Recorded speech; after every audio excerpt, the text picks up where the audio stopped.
Hey, this is Anney. And Samantha. And welcome to Stuff I Never Told You, a production of iHeartRadio.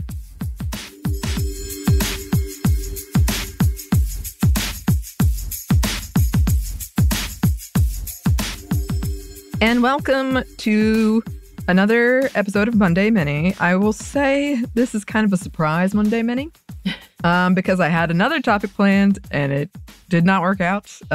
You will hear about it in an upcoming episode because it needed a whole episode. So this kind of came late to me in the day yesterday as we're recording this. And it's about, I had to make a phone call, listeners. And if you know me, I hate talking on the phone. I once said I would rather punch me in the face than call me on the phone. I hate it. I think the very worst thing has happened. I cannot hear you. I am awkward. I do not like it. So I had to talk on the phone the other day. On top of this, I've been trying to reach my mom and I haven't been able to do it, but she's one of the few people I do talk on the phone with. And as I was calling her, I remembered kind of this teasing she got when I was growing up, that she talked on the phone way too much. That she always was on the phone. Like, there's a, popular story in my family where my little brother once cut the phone cord because he was so frustrated that she wasn't paying attention to him.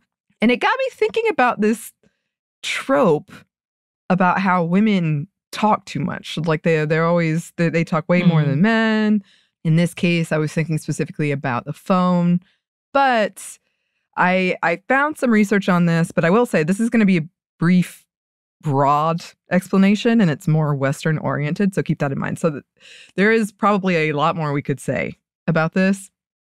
But in terms of me just trying to understand this stereotype that was used to kind of tease my mom, this is what I found. So yeah, I found this history of like the trope of why people think women talk too much, or that they talk more than men. We have done episodes on women typically being the more social sex, like having more friends, maintaining more relationships, and the societal reasons why that is. Like, if you remember in our emotional labor episode, we talked about how often in heteronormative relationships, the woman is the one who keeps the contact with the man's family up. Like, she's doing it for her family and his family. So there are reasons why that might be, but I was just kind of curious about this because I've heard her side of it. And her side of it was always that it was men she was talking to and that she's being very polite with who did not pick up on her many cues that the conversation was over. So she was like being nice and they just kept going. And that reminded me of several instances in my life that I've talked about on the show, especially in a dating situation where you're like, I have not said a word this whole time and I would like to leave, please. I could put a cardboard cutout here and you'd be just as well off. You would not notice I was gone. And I could be doing something else. So I started thinking about it, and that's not to say she doesn't have like conversations and sometimes long conversations with women in her life, but she's actually pretty good.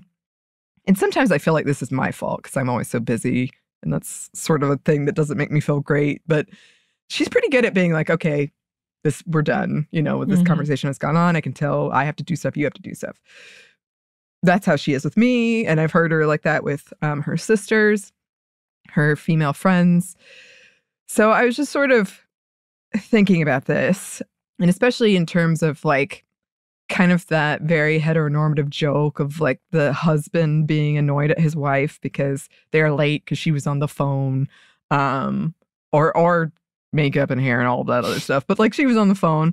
But at least in my experience in this particular thing that I'm thinking of, it was the men who were talking that were keeping my mom and making her late. So, okay. The trope has a very long history. There are multiple proverbs about it. A woman's tongue wags like a lamb's tail, never still. Many women, many words. A whole doll named Chatty Cathy, which I used to get called that all the time. Yeah. And I feel like I didn't really... Sometimes sometimes I talked a lot, but I feel like in general, I really didn't. Right. Throughout history, a lot of literature paints strong men as, quote, silent types who settle things with their fists, and women who use their words as weapons. There has been an important historical difference in the Western depiction of gendered talking. So it's that men talk about, quote, important stuff. Women talk about frivolous stuff. And this goes back to philosophers of ancient Greek and Roman times. Aristotle once suggested that women are liars and complainers, and women in general were just painted as weaker speakers, like they didn't really know what they were saying. A famous Greek writer claimed that women should essentially stay silent outside of the home. At the time, it was largely believed that only men should engage in public speaking. Virtuous women were not supposed to be involved in anything public. They were supposed to be focused on the domestic. So that's the thought. That's how it went. It was considered unfeminine to be vocal, especially in regards to men. Don't ever speak your mind to men. That was sort of the thing. I even found something that sort of traced it back to Adam and Eve and being like, one, she was foolish and look what we got because of her. Right. But also kind of that seductress, like, she could bewitch you or something with her voice. Correct. So that's at play as well. And religious documents out of the 12th and 13th centuries spoke of women's false tongues. Some historians speculate that this is when we got the phrase old wives' tale, actually. Oh. So in the wake of all of the death of the Black Plague in Europe, there was so much turmoil, and women were often some of the loudest voices about injustice and inequality and all that, and they were viewed as dangerous and threatening to the status quo, especially when a lot more of society ran on orally based arguments. So it was seen as very dangerous that they were speaking out. And pre-internet, this gossip was the internet. That's how people shared what was going on. And the powers that be wanted to crack down on what they called the sins of the tongue. Women were the majority of those prosecuted for defamation and, quote, scolding at the time. Most historical depictions of scolds are women.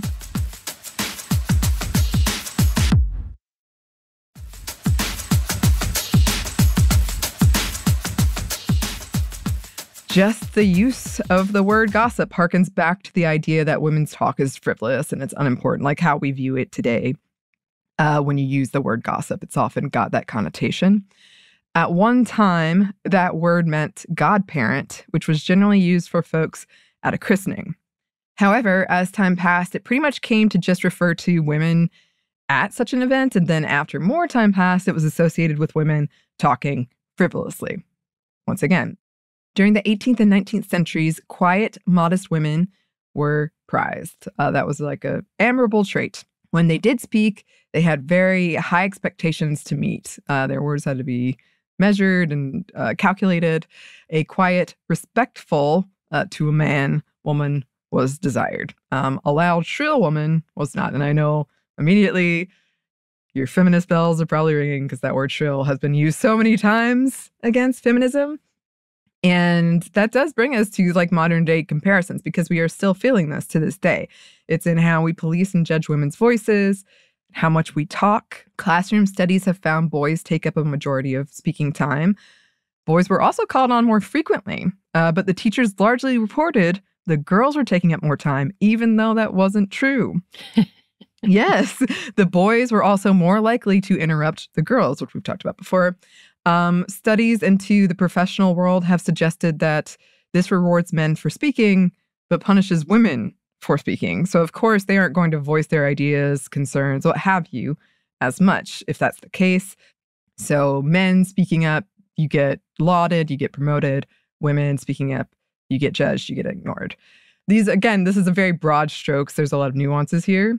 But I just thought this was interesting because I was just thinking of my mom getting teased about talking too much on the phone. But it is true because it was sort of the implication was she was wasting time and doing something frivolous. You know what I mean? It was very oh, she's on the phone again.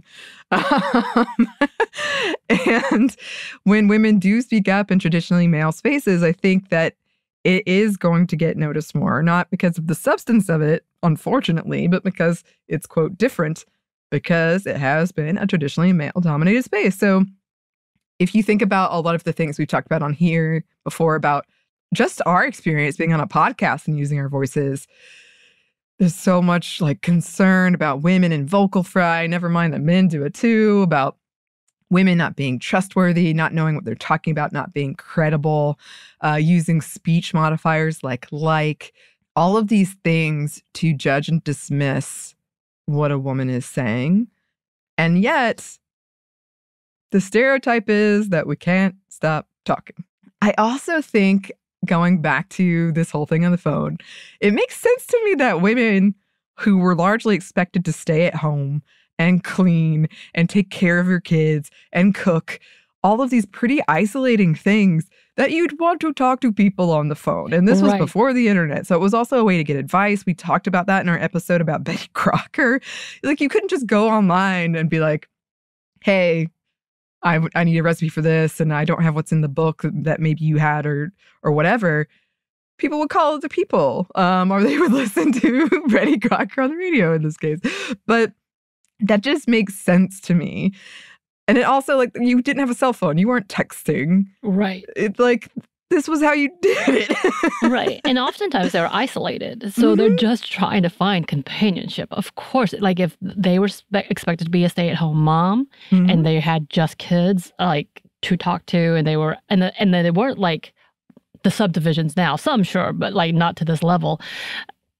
I'm wondering, half of them being like, oh, this is companionship, or trying to find, like, talk to my mom because I miss her, like stuff like that, which is completely normal, as where opposed to at that point in time, if the men were going to work, they had plenty of people to talk to, too many people to talk to. Sure. But then she would also be excited that men came home, and if they are good partners, she wants to talk to you about your day. Why would that be a bad thing? But it has become this whole trivial thing instead of being like, this is called communication. Right. And it's good. Right. And it just frustrates me because I feel that so many times that trope has been the very tired trope of like the man going to work and complaining about his wife. And one of the things he complains about is, oh, she's always on the phone. Because she couldn't have a job back then.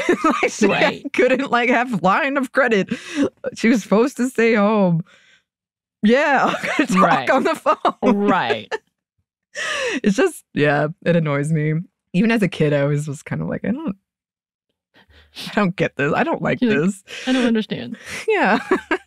And I do think this is a way bigger conversation, but we've talked about it in a bunch of other episodes, surprisingly, including our true crime episodes and episodes about horror movies. But when it comes to stuff like gossip, that's like it or not, that can help inform you of what's going on and what not to do, in heavy quotes, like what people are talking about. There is a use in gossip. Can it be detrimental? Can it be terrible? Yes. But there's a reason people do it. And a lot of it has to do with learning from how other people in situations have been judged and treated.